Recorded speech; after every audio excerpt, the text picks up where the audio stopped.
This is an email that was sent to Most Holy Family Monastery on May 11th, 2014. Dear brothers, my husband and I know and agree with the information you have provided, and I want to thank you for making available the truths about what the Catholic Church really teaches and preaches, especially regarding baptism. Last fall, I became pregnant for the 11th time, and shortly after discovering the pregnancy, I started bleeding heavily. I thought I had lost the baby, but I was wrong. I started offering our daily rosary for the intention that God would allow my child to live long enough to be born and baptized, knowing how important baptism is. Shortly afterwards, my bleeding and cramping went away, and I thought that our new son was growing and developing normally. Early in April, we found out that our baby had a fatal heart defect.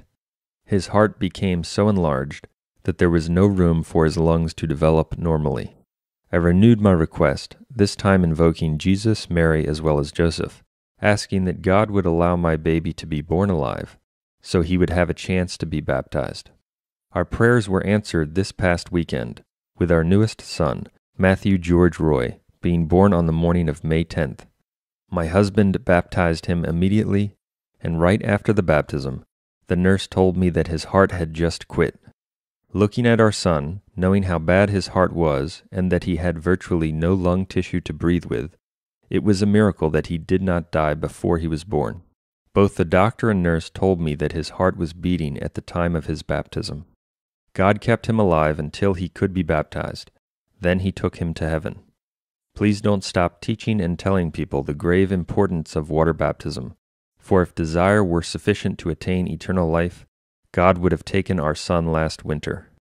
Your videos and audios are a welcome change from the garbage one is normally exposed to on the radio, TV, and computer.